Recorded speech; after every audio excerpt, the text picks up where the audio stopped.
भाई अपने गुरुकुल कुंभाखेड़ा में जो भोजन है वो लोहे के पात्रों में बनाया जाता है। और ये कढ़ाई हम अभी लेके आए। गोविंद जी ने कहा कि एल्यूमिनियम के बर्तनों में नहीं होना चाहिए, तो हमने तुरंत ये आप देख रहे हैं कढ़ाई हैं लोहे की हैं और इनमें भोजन बनाना शुरू कर दिया है। और प्रयास यही रहता है कि ब्रह्मचारियों को उत्तम से उत्तम दिया जाए, ये हमारा प्रयास रहता है। ये चूल्हे पर लोहे की चाहे सब्जी है, दूध है, कुछ भी है वो इन लोहे की कढ़ाइयों में तैयार होता है। तो ये गोविंद जी के प्रयास से हुआ है। नमस्ते सभी को, मैं गोविंद लोखंडे, फिटनेस एक्सपर्ट। पिछले 20 सालों से आरोग्य फिटनेस इस इंडस्ट्री में काम कर रहा हूं और मैं आज आया हूं आप सबको समझाने, बताने कि सर्वश्रेष्ठ आरोग्य संपत्ति अगर कमाना है तो इतना आसान भी नहीं है। तो उसको एक आसान तरीके से आपके सामने एक सब्जेक्ट लेकर मैं आया हूं। तो आज मैं आपको कहना चाहूँगा कि भारतवर्ष को पिछले हज़ारों सालों से लूटा गया है, लूटते आए हैं, फिर वो मुग़ल हो, पुर्तगाली हो या अंग्रेज़ हो, लूटा गया है। और यहाँ की जो जनजाति है, संस्कृति है, इसको मिटाया गया है और अभी भी मिटा रहे हैं और लूटा जा रहा है। तो इसको अगर एक दृष्टिकोण में देना चाहूँगा कि आरोग्य इस सब्जेक्ट को कैसे पहचाना जाए, और मैं जो दृष्टिकोण से देखता हूँ उस दृष्टिकोण से मैं आपको भी दिखाने की कोशिश करूँगा।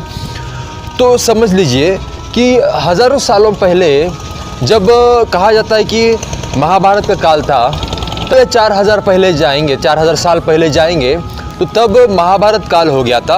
और तब की जो आयु थी लोगों की 400 साल ऐसी मानी जाती है। तो तब जाकर इतनी आयु क्यों होती होगी, क्या होता होगा अपने भारत देश में कि 400 साल तब का जीवन होता होगा, मनुष्य जीवन होता होगा।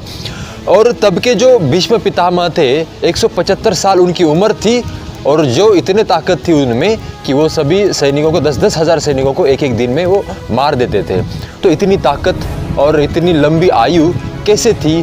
तो यहाँ का जो जनजीवन है, अभी जो पत्थर है, वायु है, जल है, पहाड़ है और मनुष्य है, तभी भी वैसे ही होते होंगे ना।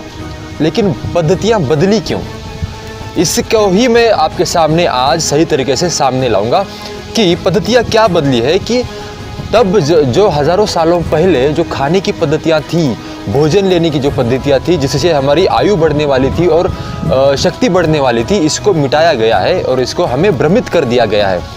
तो पहला एक उदाहरण देना चाहूँगा कि धातुएँ जो होती हैं, धातु यानी कि लोहा, स्टील या पीतल, कांसा, ये अलग अलग प्रकार की धातु हैं। जैसे पानी का सत्व, पानी का जो शक्ति है, पानी का गुण है, वो अगर तांबे में रहकर बढ़ता है, पानी की जो ताकत है तांबे में रहने के बाद उसका जो अगर बढ़ता है, तो भोजन खाना किस में पकाया जाए, इससे भी साबित होता होगा कि उस भोजन किसी से अमृत होता होगा और किसी से विष होता होगा। तो ऐसी ही धातुएं हैं। धातुओं में तो पहला आएगा सोना, चांदी, कांसा, पीतल, लोहा, तांबा और एल्यूमिनियम। ये धातुएं की एक मैंने सीढ़ी बता दी आपको। तो सबसे अगर श्रेष्ठ धातु है, सबसे महंगा अगर धातु है, तो वो है सोना। हज़ारों सालों पहले मित्रों हमारे देश में सोने का धुआं निकलता था, सोने की चिड़िया, ये अलग अलग नामों से हम जानते आए हैं।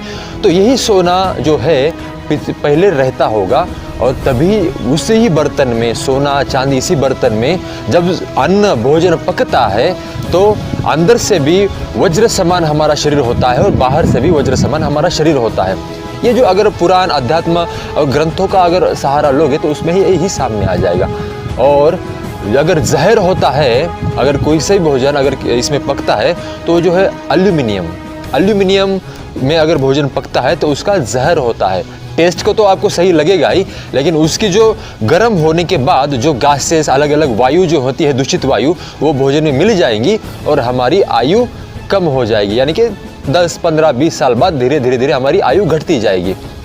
और ये एल्यूमिनियम धातु आया कहाँ से, किसने लाया, किसने प्रेजेंट किया हमारे भारतीयों के सामने? तो अंग्रेज़ों के समय में जो भारतीय कैदी रहते थे, उनको भोजन देने की तरकीब अंग्रेजियों ने ये एल्यूमिनियम के धातु में देने की लगाई।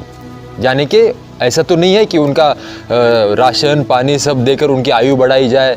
उनको अंग्रेज़ों ने तरकीब लगाई कि इनकी आयु और इनका जल्दी अंत हो जाए, इसलिए उस जर्मन या एल्यूमिनियम इस बर्तन में भोजन पकाते थे और लोगों को देते थे, भारतवासियों को। और एल्यूमिनियम तो सबसे आखिरी धातु हो गया। उसके पहले आएगा लोहा, स्टील आएगा। स्टील में अगर आप खाओगे तो भोजन का गुण भी नहीं बढ़ेगा और उसका जहर भी नहीं होगा, जैसा है वैसा भोजन रहेगा। और उसके और पहले आएगा तो लोहा आएगा। लोहा आप मेरे को सभी पता है, लोहे अगर खाएंगे तो खून बढ़ेगा, आयरन बढ़ेगा। उससे अगर श्रेष्ठ धातु आएगा तो पीतल आएगा। पीतल के बाद, पीतल से पहले आएगा तांबा, लेकिन तांबे इसका गुण जो है वो पानी के लिए है, भोजन के लिए नहीं है। भोजन अगर उसमें पकाएंगे तो वो भी जहर ही होगा।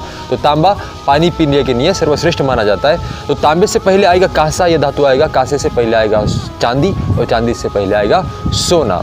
सोने के बर्तन तो अभी तो ये नहीं है, पकाना मुश्किल हो जाएगा, लेकिन कोशिश कर सकते हैं हम। पीतल के धातु में अगर उसको भोजन पकाएंगे तो उसमें सोने का अगर अंगूठी, काड़ी या कुछ भी डालकर उसके गुण हम बढ़ा सकते हैं। तो यही जानकारी मैं आज देना चाहता था। बहुत छोटी इसमें मैं ये आपको समझाने की कोशिश कर रहा हूँ। और गोस्लिम गोविंद लोखंडे यह मेरा यूट्यूब चैनल है, इसको ज़रूर सब्सक्राइब कर दीजिए और ज़्यादा से ज़्यादा शेयर कर दीजिए। ऐसे ही मैं महत्वपूर्ण जो जानकारी है, सर्वश्रेष्ठ आरोग्य संपत्ति, इसको लेकर मैं आपके सामने